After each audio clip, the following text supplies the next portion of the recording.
friends, it's me, Patty. I am coming to you from the province of Newfoundland and Labrador on the extreme east coast of Canada. And I'm here to talk about cross-stitching and a little bit of knitting today. It's Sunday, it's a beautiful sunny day. I had to change where I was situated today because it is so bright that if I had the window behind me, you wouldn't be able to see me. So here I am, Sunday hair, no makeup. Which I think is fine. I'm amongst my crafty friends. I don't think anybody cares if I have makeup on or not, I hope. So it's amazing how much can change since the 3rd of February when I did my last video. So we have the UK variant has unfortunately arrived in Newfoundland and Labrador. I hope it has not yet made it to Labrador, the Labrador portion of our province, but it has certainly made it to Newfoundland. We are on level 5 lockdown again. Allowed outside for essential, well, we're allowed to go outside and play and snowshoe and ski and do winter activities as long as we're not around anybody else, but we're confined to our own immediate family bubble, which is 5. There's no more gatherings of no more than 5 people. The variant is spreading very, very rapidly, and we went from hardly any cases to I think we're close to 600 or more cases now. That I know compared to some regions it's not high, but our province is around 500,000 people. There's not a lot of people here, and a lot of our population is older, so we really have our fingers crossed. There's no the visitations for long-term residents for seniors homes and such has been cut entirely. I think maybe allowed 1 visitor or not, I'm not sure, but that's been cut quite intentionally to make sure that the spread of this UK, I can't call it the UK variant. It's the variant that was first identified in the UK. It's B117, I think it's called. And anyway, so schools are shut. The boys started online schooling this past week. They were in school Wednesday and then everything got shut down on Thursday. So this is very early days. I'm still able to work. Not sure if what's happening with my husband's work yet. We'll sort that out. And so things have changed, but you know what? It's winter. We have snow. The weather is beautiful. We're supposed to have we had 2 storms last week, which if I have anything to send out to you is why I haven't sent it to you yet. I apologize. We had 2 storms last week, plus the everything has gone on shutdown. It has meant for a little bit of disruption, as you can imagine. And now the cats are fighting if you hear hissing in the background. But yesterday was beautiful. My husband and I went for a hike, snowshoe, down the East Coast Trail, and I'll put in some video either at the beginning or the end of this to show you what some of the waves. My phone unfortunately died during our hike, so I couldn't capture all of the wave action that was happening yesterday, but it was pretty incredible, the height and breadth of the power of the ocean yesterday. It was really neat.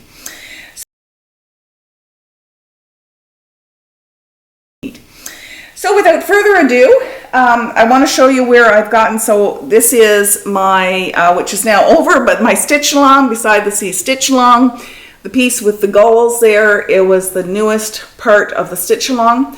So I'm almost finished. I still have my lighthouse to get done, and I need to get this wrapped up quickly because I promised a tutorial, and the tutorial is going to involve the anchor and the little lighthouse. So this particular piece I'm going to have stretched, and I'm going to frame. I'm going to put it in a frame, though I'm not sure how yet or which frame I'm going to use. I may use something that I've painted myself, but I will get it stretched professionally because I'm just not good at that, and the folks that I get to do it here locally are fantastic at doing stretching. So I'm supporting small business while I get that finished as well. This is housed in one of Caroline's Evertote bags, and this has beautiful feathers on it. I love it, Caroline's bags. I have many of them, and most of my work are housed in Evertote bags actually, which is I'm very lucky to say that. I wanted to show you, this is not going to be very long. I'm very chatty normally, but for some reason when I'm on these videos I'm not as chatty. So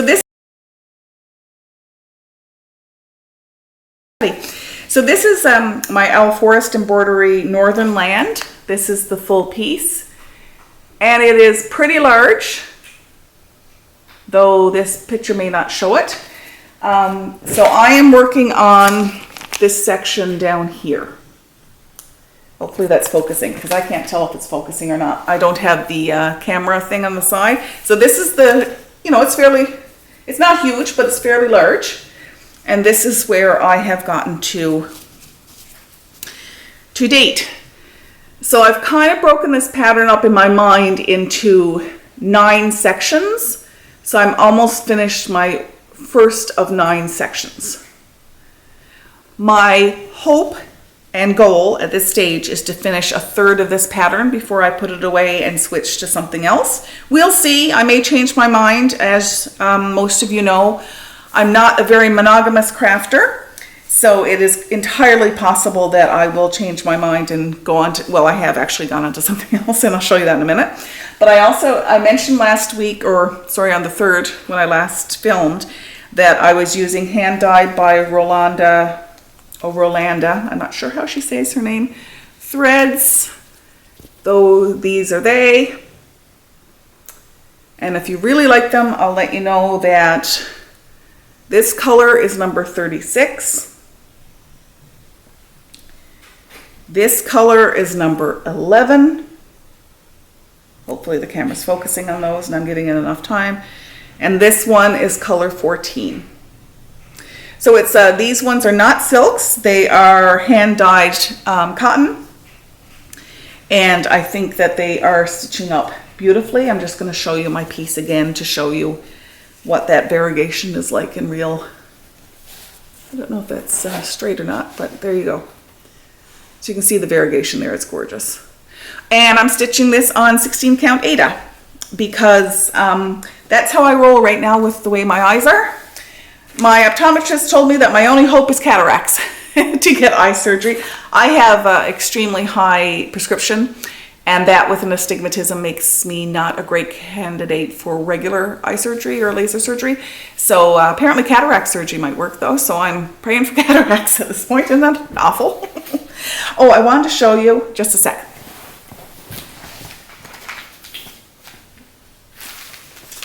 So as a palette cleanser, I decided to dig into my old Flossmas, the very first Flossmas that Caroline introduced. What year was that? Was it 2018 or 2019? I can't remember. Anyway, regardless, I did start that year. We had worked on a different, so it's kind of like the concept behind Stitch Mania, in the sense that we were stitching a new pattern every day, and a lot of those patterns I chose from this particular magazine, which is the 2016 special holiday issue of Just Cross Stitch. So I can't, oh yes, I can show you the picture of the one that I'm working on because there is an option here without the chart showing. So I am working on this cute little Waiting for Santa. I hope that's focusing for you. And I thought as just a brief palette cleanser, I would work on that. So I'm going to insert here what this looked like before I started last night. I haven't got a whole lot done, but I got a couple. And this is where I am this morning. And the same with the other piece, actually, if I remember, hopefully I do, I will insert where I was the last time we spoke before I show you the Northern Lands piece, how far I've gone. Okay, knitting. I think last time, if I showed you knitting at all, I may have shown you the cuff of a mitten that I started working on. Well, I gave up on that. I was knitting a pair of mittens for myself, and the cuff, though it looked, there was nothing wrong with it, it looked great, but it was really, really too tight for me, and I was knitting it for me. So I decided to move over instead to a cowl, and I am using the pattern by my friend Dawn over at the Codependent Knitters. And if you haven't heard of Dawn and Lisa, sorry. Sorry about that. If you haven't heard of them, you need to go check out the Codependent Knitters, and if I have your name wrong, I'm going to be so embarrassed. So this is the Agent 99 cowl. I am knitting this in this beautiful hand-dyed yarn. This is dyed by Wool and Wanderlust, which is out of Nova Scotia. And the colorway is Twilight, and it's a worsted 100% superwash merino. And let's see if I can even get this back in there. So I have another skein. So this is where I haven't gotten that far, but actually it goes this way. Now I have this skein of hot pink. And what I'd like to do is kind of have a matching set of the pink and the blue, but you know what? I don't like the pink. I love them next to each other, but I don't like this stripe as I've done it here, and I don't want to do bigger pink stripes. So I think what I'm going to do is make the cowl in blue, the hat in pink, and then I'm going to use, I'm sure I'm going to have some leftover blue. I'm going to make a pom-pom out of the blue and pink to pull the two together as a set. So that's my plan at the moment. So it's a seed stitch at the beginning and goes down to a garter row after some stocking stitch. And Don, this is really fun. Thank you so much for designing this. I'm really enjoying it. It is a paid pattern that's available on Ravelry. I purchased it some time ago, so I can't remember exactly how much it is, but it's a well-written pattern. Sorry, dropped my pattern. Well-written pattern, written by a lovely friend. So that's awesome. Other than that, because of the pandemic, because I'm a remote worker, I am still working at home pretty much Monday through Friday for the next couple of weeks. So I'm going to have a few weekends to our family, which is nice. I'm not sure what the next few weeks are going to hold in terms of the pandemic. We're fine. We're safe. My husband has gone out and got to get a few groceries today because we do need some essentials. But other than that, we're at home or in the yard or, hiking locally. We're not going too far. Gas is not being used a whole lot by our family right now. And I have to admit my anxiety level is higher than it usually is. It's not as high as it was last spring though when everything first started. So that's great. And I am trying to remember the things that I have so much to be grateful for. My family, my extended family, everybody's healthy. My immediate family, we're all home, we're safe. The boys actually are outside right now playing in the snow. They've dug snow tunnels, so they're snow tunneling right now. And so I thought I'd take this opportunity to drop in and say hello. And I really hope this is Valentine's Day, so happy Valentine's Day. And I hope over the next little while until we speak again, you get some time to make something with your hands that makes your heart happy. Take care. Bye.